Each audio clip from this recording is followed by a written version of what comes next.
আমি তো আরেকটা জমি পাওয়ার জন্য ডক্টর মোহাম্মদ ইউনূস স্যারকে বাবা ডাকতে হলেও ডাকবো, কারণ আমার প্রয়োজন আছে। একটা জিনিস পাওয়ার জন্য মা, বাবা, দাদা সবকিছুই ডাকা যায় এবং আমি ভবিষ্যতেও ডাকবো। মায়ের কাছে সন্তানের আবদার কোনো নতুন কিছু নয়। মায়েরা সবসময় সন্তানদের চাওয়া পাওয়া পূরণে নিজেদের উজাড় করে দেন। আর এমন ধারণা থেকেই হয়তো দেশের সাবেক প্রধানমন্ত্রী ও আওয়ামী লীগ সভানেত্রী শেখ হাসিনাকে মা সম্বোধন করেছিলেন দেশের আলোচিত অভিনেতা ও উপস্থাপক শাহরিয়ার নাজিম জয়।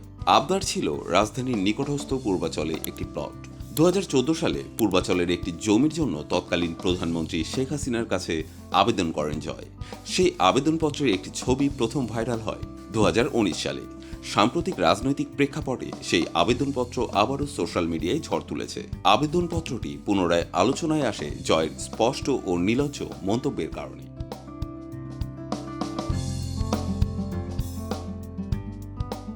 সম্প্রতি মোস্তফা সারোয়ার ফারুকীর নতুন রাজনৈতিক স্যাটার ধর্মীয় ফিল্ম 840 মুক্তি পেয়েছে।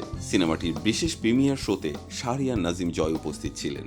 সাবেক প্রধানমন্ত্রী শেখ হাসিনার কাছে জমি চাওয়া প্রসঙ্গে তার কাছে জানতে চাইলে তিনি বলেন, আমার জমির প্রয়োজন আছে, তাই ডক্টর ইউনূস স্যারকে বাবা ডাকতে হলেও ডাকবো।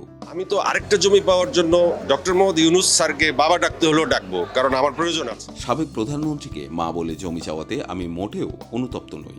একটা জিনিস পাওয়ার জন্য বাবা, দাদা, মা ডাকাই যায়। একেবারে অনুচিত একটা গুনার কাজ। আমি নিজে সেটার জন্য অনুতপ্ত। আমি আর করতে চাই না এই ধরনের কাজ।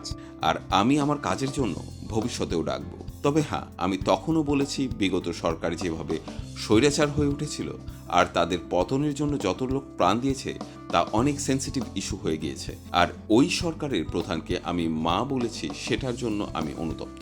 সামাজিক যোগাযোগ মাধ্যমে এটি নিয়ে মিশ্র প্রতিক্রিয়া দেখা গেছে। কেউ বিষয়টিকে হাস্যকর বলে উড়িয়ে দিয়েছেন, আবার কেউ এটিকে দেশের মূল্যবোধ এবং রাজনৈতিক সংস্কৃতির অবক্ষয়ের প্রমাণ হিসেবে দেখছেন। আমি তো আরেকটা জমি পাওয়ার জন্য ডক্টর মোহাম্মদ ইউনূস স্যারকে বাবা ডাকতে হলেও ডাকবো, কারণ আমার প্রয়োজন আছে। একেবারে অনুচিত একটা গুনার কাজ। আমি নিজে সেটার জন্য অনুতপ্ত। আমি আর করতে চাই না এই ধরনের কাজ।